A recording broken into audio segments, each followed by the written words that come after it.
4 here from UIC. Today we're going to be doing the donning and doffing of Hazardous compound. I'm standing here in front of the Hazardous compounding room, but before that I wanted to talk about make sure you have removed all your jewelry, any necklaces, any rings, anything like that, any IDs that you have. Make sure that your fingernails have been cut to at least 1/4 inch maximum, and then if you're wearing any makeup, that right now that makeup should be removed and clean. Now, before we enter into the hazardous compounding area, you can see the little sign here that says shoe coverings required for entry. So we'll go ahead and put our shoe covers on, and they're sitting right here on this table here.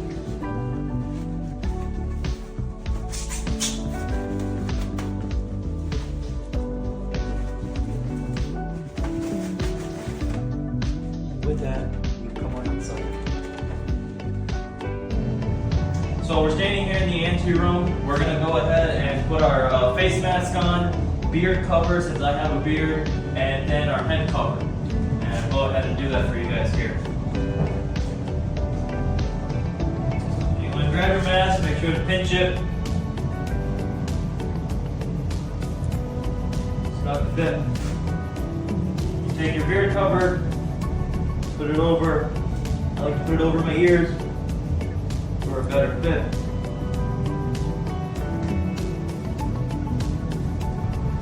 As such. And then these are our head covers. And if you have a larger beard, you can use a head cover as a beard cover for much larger beards. But we're here just going to go ahead and put this on our head like this, covering our ears. And with that, we're finished here. We're going to grab another set of shoe covers and we're going to go sit down on our bench. So before we sit down, I'd like to point out that the blue side is the dirty side and the white side, we're going to call it the clean side here. So we're going to sit on the bench and we will go ahead and proceed to put our shoe covers on one at a time, stepping over the line of demarcation onto the clean side as we do that. And I will go ahead and show you how that's done here.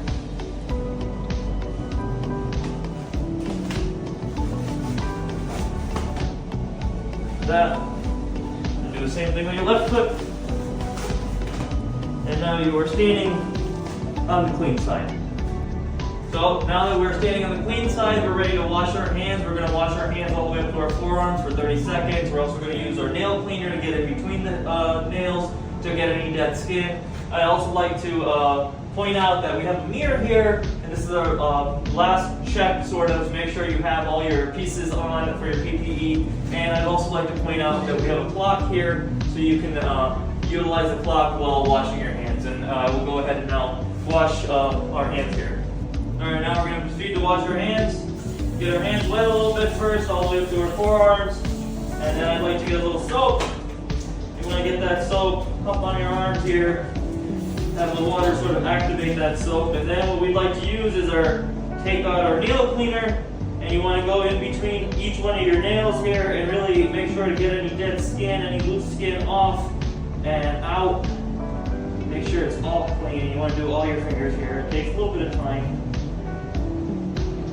This ensures proper compounding here for us. So let's almost done. And once that is complete, I like to rinse that soap off of our hands, roll it off of our forearms here, and then get a little bit more soap. And now what we're really going to do is we're going to get in between our hands and fingers and thumbs in this twisting motion to make sure we clean our hands very properly to get any dead skin off. And after that's done, we're going to move up to the forearms and up to our elbows, get that all clean. Do that on both sides. Once you have done that, you want to turn your water, rinse your hands first, and with the hands, we want to roll up onto the forearm and clean any soap that we have there, rolling it off, making sure it doesn't touch our hand. And after that, we grab our low lint towel here, and we're going to first pat dry our hands like this, grabbing the towel from the back, doing the same with the other hand,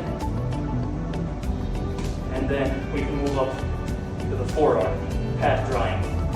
make sure we're not pulling any dead skin cells. That's why we always pat dry. And you can see I'm utilizing the same side that's touched my skin on the towel, making sure I don't touch that side. And with that, our hands are clean. With our first gown now put on, we're ready to use AvaGuard. AvaGuard is our surgical and healthcare personal hand antiseptic. And if you cannot, some technicians and pharmacists cannot handle AvaGuard, they are allowed to use Perel hand sanitizer 99%. So with that, I will go ahead and demonstrate how to use the AvaGuard. You squeeze the foot pump onto one hand, you take your other hand and make sort of a motion like this, and you want to dip your nails into that AvaGuard, making sure it goes under the nails really well. And then any extra that you have left over on this hand, we want to rub on top and into the hand like this. And then what we do is we do the same thing with our other hand, and we take the same motion. We plop our hand in the AvaGuard, making sure to get it under the skin and the nails. And then after that's done, we want to rub it on the top of the hand. And then you proceed to just keep rubbing it through into your hands, massaging it in as it dries. Making sure to just keep getting it in all between your fingers and between the thumb, and massaging it in as it dries.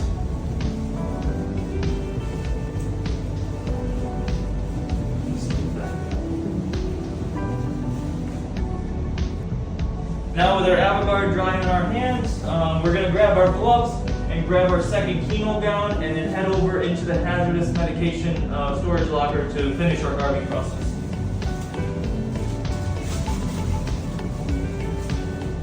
Come on with it.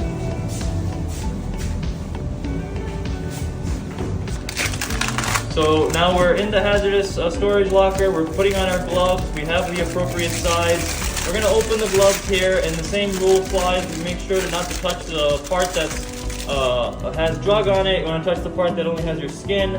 You can go ahead and slide your right hand in as such, keeping that flap folded. Then proceeding to the left hand, touching only the part that's going to touch your skin. Squeezing the glove on, then going underneath the flap and pulling that over your gown. Proceeding to do the same with the right glove. And with that, your first pair of gloves is on. So we've got our gloves on, we have them pulled over our gown here, and we're going to go ahead and put on our second gown. Okay, open it up. Got a little Velcro here. Basically feed our hands through here.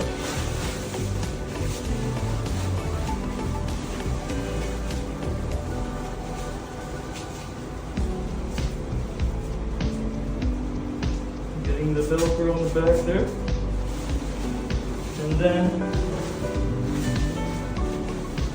let's find this, and then tie this in our front here.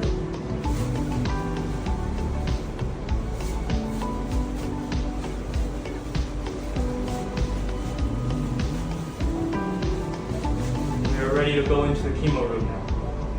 So we are all garbed up. We have our second gown on. We have our thumb loops on. We're going to put our second pair of shoe covers on before we go inside. These are our chemo shoe covers.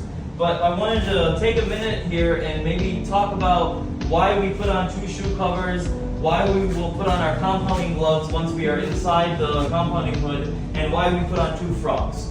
So the idea is that if we have any spill inside the compounding area, our second frock will protect us, and it ties to the back, so there's no chance of the spill going inside of our gown because there's no buttons in the front. And the second part, we put on our 2 pairs of gloves and they go over our gowns. Again, these are mostly for protection's sake, so if there's any spill, any sort of hazardous material that would get onto your gloves, there's less chance of it getting onto your skin. That's why we pull them over our gowns, and that's why we actually wear two gloves. And similar thing goes for our shoe covers. I will proceed to put them on But the reason we wear 2 shoe covers is, let's say if medication was to fall on the floor as you were compounding, you would have at least a protective layer on your feet to allow not the drug to touch your skin. Now with our second frock on, we're ready to enter the chemo room. We're going to go ahead and put our last shoe covers on, our chemo booties. You want to just put your foot in, slide it back, and do the same with the left foot. Now you can enter into the chemo room. With the second gloves now open, we're in the compounding hood. We're going to proceed to put the gloves on. Same technique that we used before. We're going to start with the right glove, grabbing it from the part that's going to be touching our skin, and sliding it over, leaving that flap as such, and then pulling it over our second gown, and then proceeding to do the same with the left hand, pulling that flap over that second gown. Now you're ready to compound in the hood. Now that we are done compounding, we are going to start the doffing process, and we are going to start with our outer booties that we put on before we walked in, taking them off one at a time and throwing them into the trash can that's right next to us. Then proceeding to pinch and pull our gloves, that just the first layer that we put on once we came into the chemo room as well, making sure not to touch our hands. And then thirdly, we're going to pull our frock off in one piece. And the reason we remove these 3 garments here in the chemo room is because we want to limit the amount of contamination that could possibly spread into the rest of the pharmacy by if we had removed these outside of the chemo room. That's why we want to minimize the contamination and risk of contamination by removing these items here and then stepping out into our anteroom.